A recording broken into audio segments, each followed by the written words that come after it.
Your neighbor knows things about your dog that you don't. They know exactly when the barking starts, how long it persists, and which days are the most agonizing. They've heard sounds through the walls that you will never hear, simply because you aren't there when they happen. Most dogs appear completely normal the moment you walk back through the door, calm or perhaps a little excited, acting as if nothing happened. From their perspective, once you are present, the crisis is over.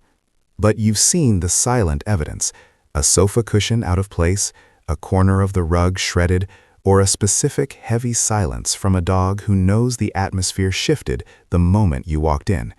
You might assume it's just boredom or mischief, but behavioral researchers have spent decades doing what most owners cannot. They leave a camera running and watch. What those cameras capture, heartbeat by heartbeat, is a profound revelation in animal psychology.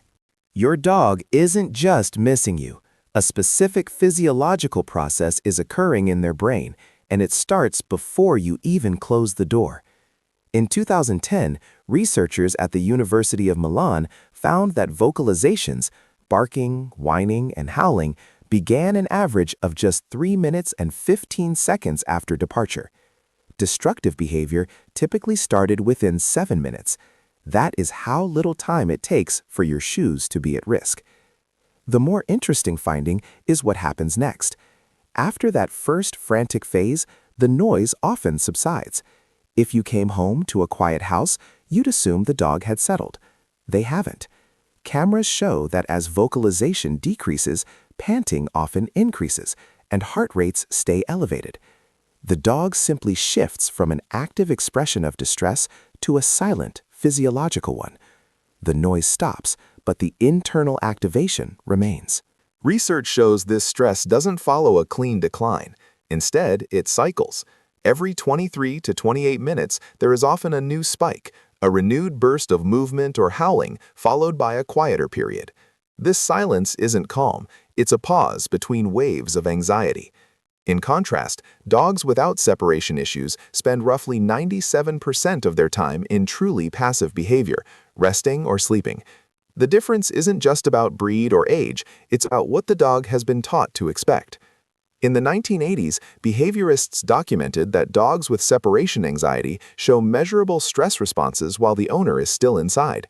They learn to chain your departure routine backwards, picking up your phone, putting on your shoes, or glancing at the clock. Each action is a signal that means, "I'm about to be alone."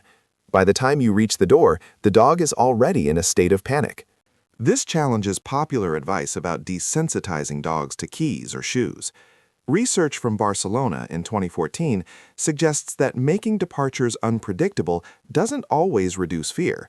For some dogs, it increases it, because the core problem isn't the shoes, it's the uncertainty of whether you will return. Interestingly, the Generation Pup study found that long, emotional goodbyes don't actually cause separation problems. What matters more is the return. Owners who respond to damage with visible frustration or punishment make their dogs 6 times more likely to develop chronic issues. The dog cannot connect your anger to a chair leg they chewed 4 hours ago. They only connect your arrival with fear. Gradually, your return becomes something they have to brace for, creating a loop of anticipatory stress. The common advice to get a second dog also has almost no scientific support. A 2021 study found that dogs in multi-dog households sometimes vocalized more. Separation anxiety is about the absence of a specific person, not a general fear of being alone. Some dogs fall into learned helplessness, a state where they stop acting because they've learned their actions don't change the outcome. A dog that stops barking hasn't necessarily accepted the situation.